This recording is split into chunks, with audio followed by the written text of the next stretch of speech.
Ninja dhaamsaan qabaa dhaamsa bareedaa yeroo dheeraa miidiyaa irraa dhabameen ture dhugaadha. Wanni miidiyaa irraa nu dhabamsiises haaluma amma dhufe kanaa fi haala tokko tokko jechuudha. Haalli amma dhufe kun haala callisanii itti ilaalanii haala guunii fi callisanii itti ilaalan guunii fi bu'aan kee keessa jiraatte deeggaranirraa tokkoon isin jira. Egaa dhaggeeffattoota keenya kanneen addunyaa mara keessa jirtan siyaasaan bakka takkan teessu dhugaa siyaasaan bakka takkan teessu tana muuxannoo qabsoo irraa harkattaa jechuudha. Amal lamaan dabree fi arraa garaagarummaa guddoodha jechuudha.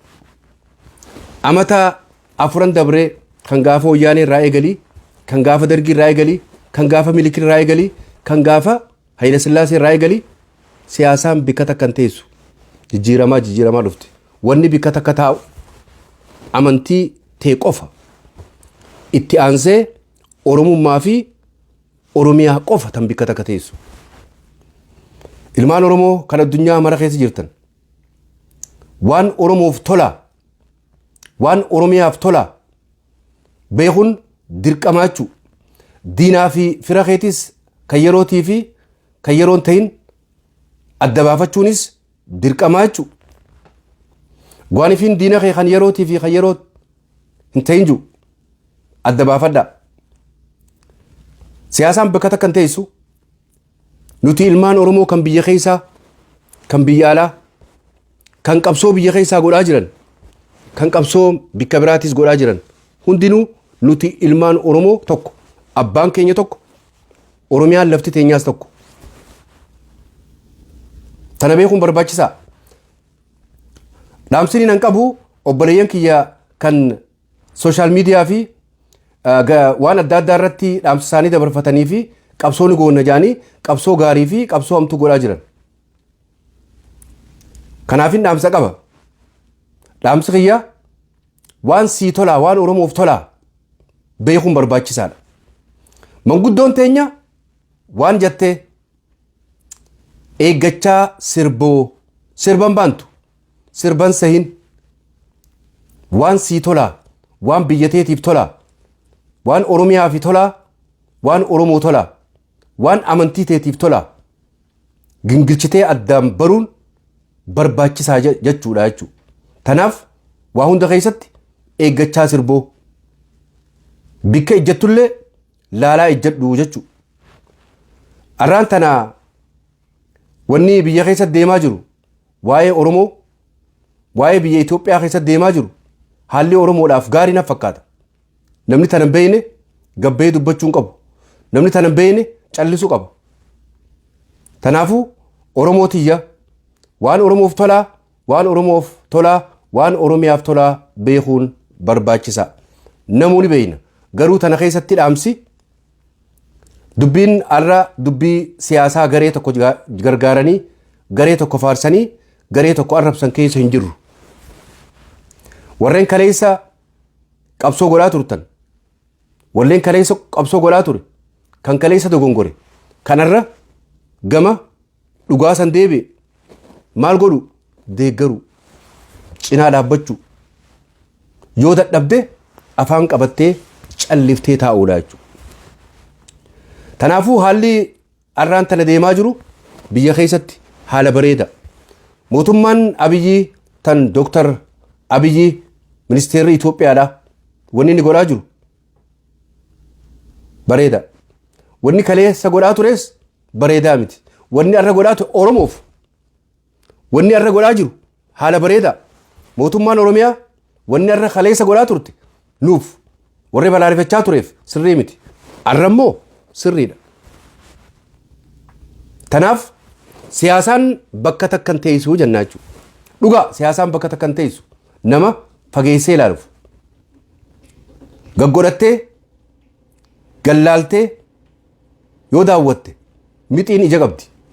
Tanaafuu siyaasaan bakka takkan teessu guu jennu ni jijjiiramti. Ilmi namaatis bakka takkan taa'u ni jijjiirama. Wanni bakka takka teessu wanni bakka takka taa'a amantii ati qof qabdu qofa. amantii kiristaanatti amantu, amantii islaamatti amantu, amantii teetan itti amantu tan boru jannataan itti seena guyyaa akhiraadhaa rabbiin duraan ittiin dhaabbadha sinqii guyyaa boru jettee itti amantu qofa tan bikka takka teessu. Sanitti aansitee lafa uumaadhaan rabbi sii kanne biyya jechuudha. Lafa uumaan sii kanne Oromiyaa tan nuti qabnu sani tan bikka takka teessu. Tan lamadaa Oromummaa abbaa tokkorraa dhalanne nuti ilmaan Oromooti kana qofa. Kan kaleessaa waa'ee Oromoo irratti dogongora hojjete yoo arra dalage arra cinaa dhaabbachuu. Kan kaleessaa yoon hin gaafadhetti arra waan arra tola arra deemaa kana dogongorsiifta. Kanaafuu obboleeyyan kiyyaafin dhaamsa dhaamaa warra miidiyaa irratti arraan tana mootummaa yookaan immoo warra qabsoo ilmaan Oromoodha. Warra qabsoo ilmaan Oromoodha tanarra gaafiin lama akka deebisaniif itti tattaafachaa jiran fayyaadayaa jechuun barbaachisaadha jechuudha. San keessaa tami takka tan waa'ee amantiidha. Oromummaa amantii keessa miidhamte maqaa amantiitti.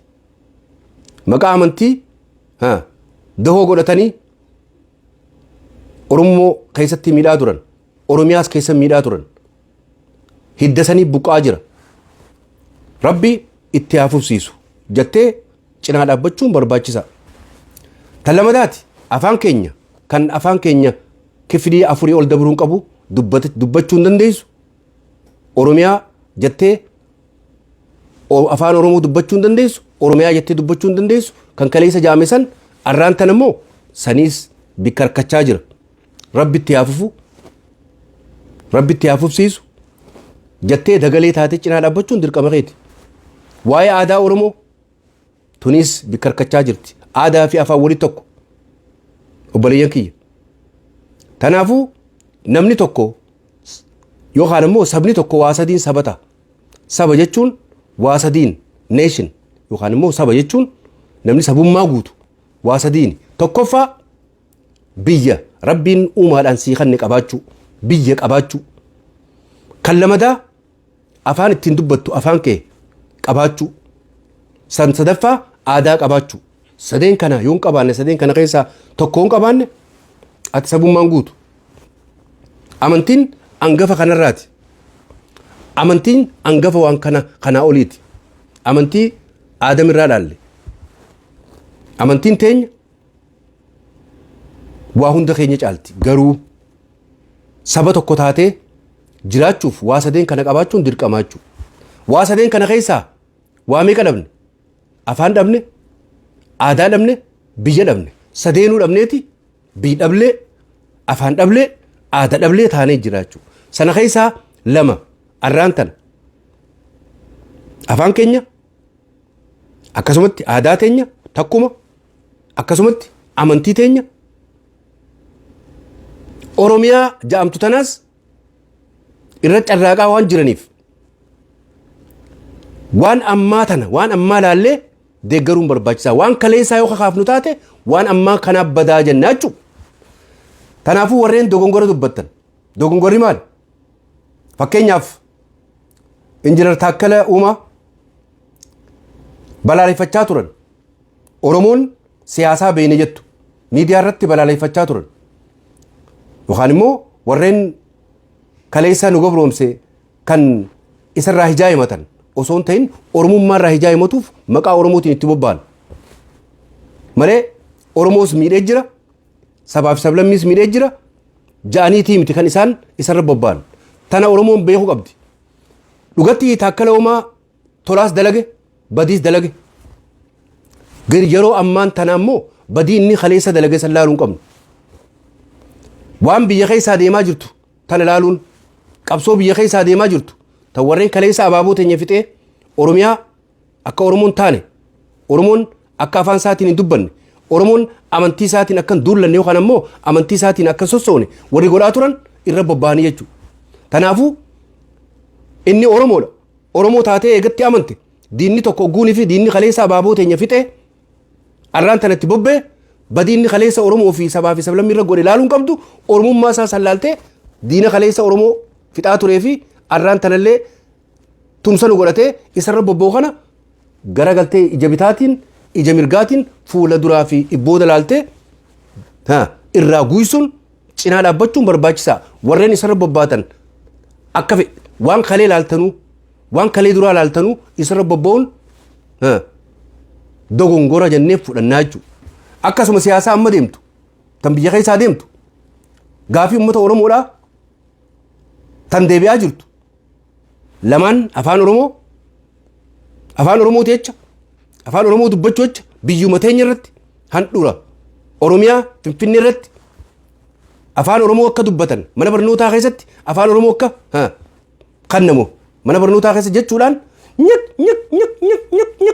jaanii bu'anii ma'anaa beekan hiikka beekan wanni bu'aniif afaan kun waan booda fidu beekan mirga abbaa biyyummaa isaanii san afaan isaaniitiin yoo baratan jenereeshinii lamadaa kun ka dhufu hundi ziggodhee Oromiyaa san jaara beekan biyya jaara beekan tanaaf nyik jaanii bu'an waa'ee amantiitti yoo fudhatte waa'ee amantii tan Oromoon hundi ittiin amantii Islaamaa keessattis maqaa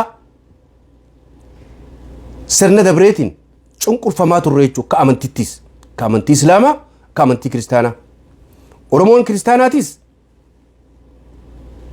ummata kaleessa nu bulchaa ture sirni kaleessa nu bulchaa ture isaan qaqqabe jechuudha charchii keessatti amantii Kiristaanaa keessatti akka Oromoon Paaphaas qeesii taatee amantii isaanii duullanne amantii isaanii gad hin geeffanne isaan dura dhaabbatanii kan dubbanne warri godhaa ture isin Oromoon wanni ja'amu amantii nama dura dhaabbatanii himuun taatanii jechuudhaan Oromoo maqaa warra Oromoo qaqqabaa turan warra Oromoon ta'in immoo qaqqabaan turre akkasuma amantii Islaamaa keessatti daran takkaa Itoophiyaa keessatti amantii Oromoon Islaamaa Itoophiyaa maqaa Islaamaatiin bulchitee hin beektu hattaa Oromiyaa keessatti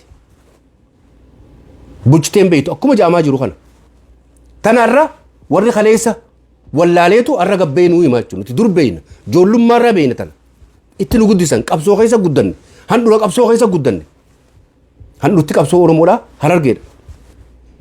Harargeen lachuu yookaan immoo gama baatiif gama dhiyaatis handhuura qabsoo Oromooti warra dhumaa ture gootii arraan tana qabsoo Oromootiif bikka biraa go'aa turte sossoo'insi qabsoo Oromoo kan arraan tana bikka roga kutaa hunda keessa deemaa ture nuti jiruu tanarratti eega gabroomni as takkaa nurraan cinne takkaa Harargee irraan cinne tanaaf handhuura qabsoo Oromoo keessa guddanne ni beeyna tanaafuu warreen arra gabbaanii ibbaranii dubbachaa jiraniif galatoomaa jechuun barbaachisaa jechuudha mootummaan Abiyyi Prime Minister Itoophiyaadhaa Abiy Ahmed wanni amma godhaa jiru waan sirriidhaa jennee fudhannee cinaa dhaabbachuu yookaan immoo callifnee taa'uun barbaachisaadha jechuudha. Gabbaatee afaan kamiin mootummaa Abiyyi balaaleffatta yookaan mootummaa Itoophiyaa balaaleffatta. Wanni isaan godhaa jiran waan sirriidha. Akka amantii teessanitti Oromoon akka amantii isaaniitti if bulchuu qabdiidha. Tana beekaa. Oromoon akka amantii Kiristaanaatti warri amantii Kiristaanaa hordofu Oromoon biyya isaanii keessatti mirga qabanii jaa dubbachaa jiran. Akka mootummaa Itoophiyaa keessatti amantiin Islaamaa Oromoo taatee biyya teetti irratti oofachuun dirqama jettee godhaa jirtee jechuudha mootummaan Itoophiyaa taammaa. Wooma amantii Islaamaatiif godha isaaniifis godhaa jira. Jara Oromoo Kiristaanaatiifis. Oromoo Islaamaatiif godhaa jira. Maaliif godha? Jaalatee isaan jaalatee osoo hin ta'in warra boksiidhaan sheekkotii teenya tumu. Boksii Abiyyi deemtuutu sheekkotii teenya tuttume jechuudha. Boksii Abiyyi deemtuu isaan ni beeka Abiyyiin. Boksiin tun teessanii miti tiyyaa. Saniif koottaa eega dhoomtanis jee amantii isaanii akka arra sadarkaa Itoophiyaatti akka bulchan godhee jechuudha. Arra waan gaarii dalagu waan gaarii dalagde jettee jennee dubbachuun barbaachisaa. Yoonii fi waan gaarii hin dalaginis akkasi balaaleffannee dura dhaabbanne warreen arraan tana mootummaa ceequ kana DC fi North America keessatti akka dhiiraatti dura dhaabbannee aariine sanirraa nama tokko akka dhiiraatti dalagaa dhiifne ummata kaleessa arraan tana mootummaa tanallee ceeqaa jiru ama dhibbaa oliif yeroo dabrees biyyatana keessatti boolla ajaa'ibaa nu qoode ummanni Oromoo kan ba'an kun ummata awaama nuutu ijarraa bane warra je'ee as keessatti North America keessatti addunyaa tanarratti Awurooppaa Awustiraaliyaa Kanada akka dhiiraa dura dhaabbannee isaan kana addunyatti himnee isteeta keessa jirru keessatti senaatara hunda dammeeffannee waan isaan ta'an itti himnee Minisootaa tana keessatti heera silaa Minisootaan qabdu heera silaa Ameerikaan qabdu san hunda gam lamaan wali baanee heera san diinee waan nuti taane waan nu beekaniif isaan kana sabnifneef irraa dhorkine the last 2 years arrammoo biyya keessaatti qaanu tanaafu qoma dhaabbannee qoma qabannee dubbachuu dandeenya jechuudha warra isaan dura dhaabbatee North America tana keessatti DC tana community Oromoodhaa tan Washington DC dha hiyyoomsanii hiyyummaa keessaa baafne Minisootaa keessaa oriinee dhayne yeroo hunda Seattle irraa oriinee dhayne Dallas irraa oriinee dhayne Ohio irraa oriinee dhayne akka kanniisaatti waltaanee jara kan hunda laamsheessinee biyya tana keessatti biyya North America jaamtu tana keessatti firraa dhorkine jechuudha tun ifa seenaan nuu hima waan gooneen oguu gabbaatee dubbatte itti gammadda tanaafuu arraan tana warreen miidiyaarra dhaabbattanii dubbattan warreen kaleessa Abiyyi balaaleffachaa turtan warreen kana mootummaa balaaleffachaa turtan dogongoraa miti yeroo waan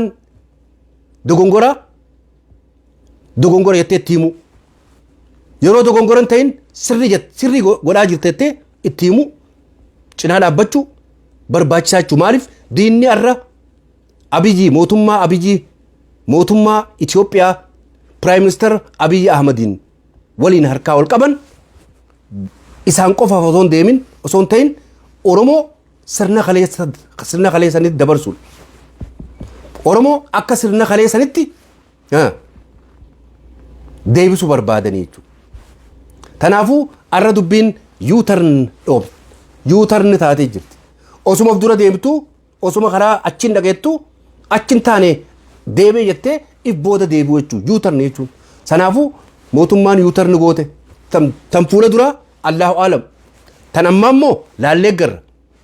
Tanaafuu warra miidiyaarraa dogongora hojjettan warri dogongora hojjetu kun warra lama tokko warra wallaalummaan dogongora godhaa jiru mootummaa arraan tan uummata Oromootiif takka lama jettee waa godhaa jirtu sana dura dhaabbachuun takka wallaalummaa siyaasaati tan lamadaa immoo uummata Oromoon akka abbaa biyyaan taane Oromoon yeroo hunda akka yaa'iin irraan cinne garaa keessaan Oromoo miti afaaniin Oromoo ittaan qawwee qabatee dirree waraanaa si wajji dhaabbata warri kana sidaran afaan Oromoo beeka sidaran siyaasaa beeka dura taa godhatta hallayyees darbees jalaa deebi'a jechuudha warri kana gabbee arraan tana sadarkaa ammaan tanatti aduu amma jirtu tanatti osoonii fi afaan Oromoo handhuura Oromiyaa keessatti Finfinnee keessatti mana barnootaa kan namaa jira kan namu qabu ja'anuu osoonii fi ummata Oromoo kan amantii isaaniitiin cunqurfame kiristaanaas taanaan islaamaas taanaan akka gaariitti cinaa dhaabbachuu jiran kana dura yoo dhaabbatte garaa keessaan Oromoo miti ati Oromoo afaaniiti jennaan jechuudha. Kaan ammoo wallaalaa dhaabbadhuu siin jenna jechuudha. Kanneen gabbaatanii waan hin taane balaaleffattan arra namni gabbee Abiyyitti hiriira bahu hin jiru. Arra namni hiriira Abiyyi bahu warra abaaboo teenya fixe warra nu gabroomsuu fedhu warreen isaan biyya bulchuun qaban biyyan qaban Finfinneen tasaaniitii miti isaan bahar gamaa dhufan bishaan keessaa ba'an isaan namaa miti warra je'ee amata 150 nu bulchaa ture warra saniitu arra mootummaa Abiyyi harkaa qabaachuu lola irratti xiqqaattuu guddattuu hammaatuu toluu kan biyya bulchaa jiru Oromoodha. Tanaafuu tunuu isaaniif bu'a. Tanaafuu arraan tana wanni dhaamsa dhaamuu barbaadu waan deeggartu waan dhiiftu beeki gingilchi itti yaadi maaltu amma godhamaa jiraa beeki tana dagamuun qabdu hin dagamin abbaan fedhe yoo si gargaare kan kaleessa si miidhe warra si gargaare arruma laaltee fayyaadee jechuunin dirqama keeti jechuu deem maal kalee na gargaartee miti kalee abaluu kiyya jeefte oromoo biyyaa baafte oromoo torchi goote arra nan gargaarin yoo jetteen ati oromoodhaaf tola yaadaan jirtu nigirtii oromootti dhandhaaraa jirta akka oromoon hin bilisoomne godhaa jirta siin jannaa jechuu warreen gabbeemmaas dhaaba siyaasaa himatu ani waraanaan deeggara ani dhaaba akkanaatiin deeggara ani biltsiginnaan deeggara an biltsiginnaa ta'e ani akkana warri jettan yeroon ta biltsiginnaa ta'uu fi ta biltsiginnaa ta'uu dhabaatii miti arra gabbaatee biltsiginnaaf jaalachiisuuf an biltsiginnaa jechuus hin qabdu an biltsiginnaa ta'e jechuus hin qabdu